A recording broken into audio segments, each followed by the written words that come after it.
been more than a year since the pandemic hit. Still, almost no credible investigation into the origins of coronavirus has taken place. This has prompted several lawmakers to start an independent investigation to understand where COVID-19 came from and to demand full transparency from U.S. government agencies. Congressman Mike Gallagher wrote in a letter to Dr. Anthony Fauci, quote, "Given the stakes, we cannot afford to settle for a limited, blinkered, or politicized understanding of the origin of this terrible disease." And the congressman joins me now to discuss the investigation. Thanks for joining me, sir. I really appreciate it.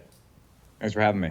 So, Congressman, I have seen very limited legitimate inquiry until as of very recently into the origin of the coronavirus and treating the lab leak hypothesis series. First of all, I'd actually just get to your reaction to Dr. Fauci was pressed a bit of this yesterday by Rand Paul around gain of function research and more. What did you make of that exchange? Well, I believe at one point, Dr. Fauci said something to the effect of, "I haven't publicly advocated for gain of function research." I think that's a lie, because at least if you go to 2011, Dr. Fauci wrote an op-ed in the Washington Post explicitly advocating for gain of function research, explicitly saying that the risks outweigh the risks are worth it in order to prevent the next pandemic. So that's one thing I think we need more clarity from Dr. Fauci.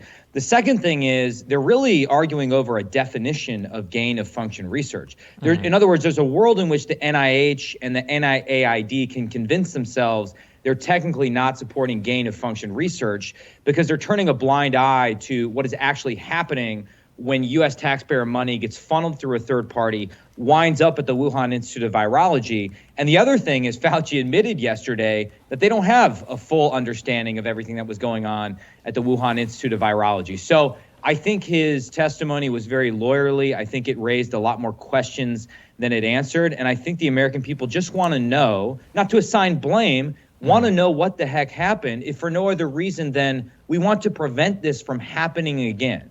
And if we can't get to the origin, we'll never be able to prevent the next pandemic. That's part of the why I wanted to have you on, sir, because I think you're legitimately interested in this inquiry and discussion of gain of function and more. So when we're talking about an investigation, what is wrong with the current investigations into the origins of coronavirus, not just the World Health Organization, but our own government's response?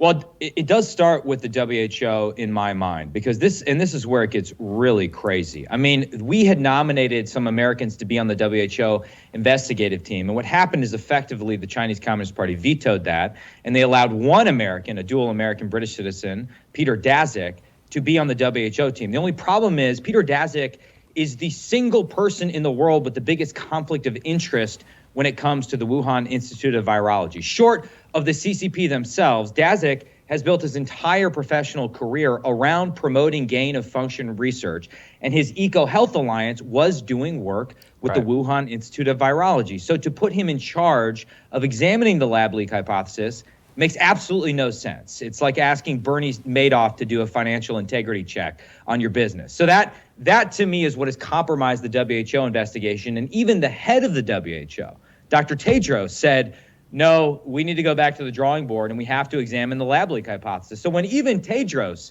is saying that, you have a problem.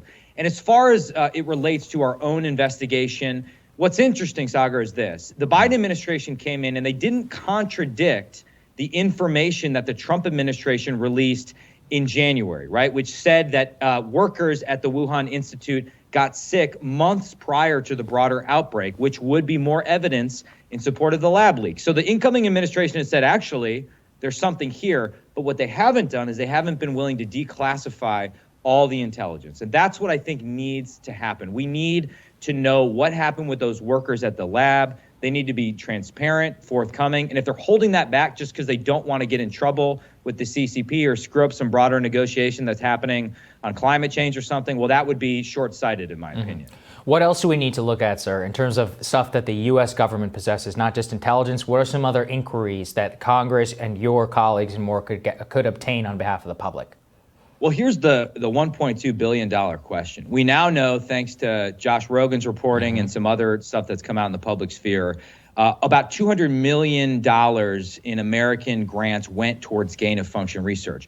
Well, now there's something called the Global Virome Project that wants to 6x that with a $1.2 billion investment in gain of function research. So we now face this really important question as to whether we're going to increase the amount of money we're spending on research when we have evidence suggesting that maybe it was this exact type of research that played a role in causing the pandemic, right? All that is a hypothesis. And all I'm saying is that if you examine the wet market hypothesis and the lab leak hypothesis, I think the evidence is stacking up in favor of the lab leak hypothesis such that it would be insane to dramatically increase the amount of funding that's going towards this type of research, which even the Obama administration shut down because of the risks involved.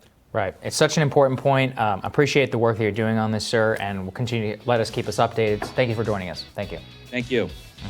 More Rising for everybody right after this.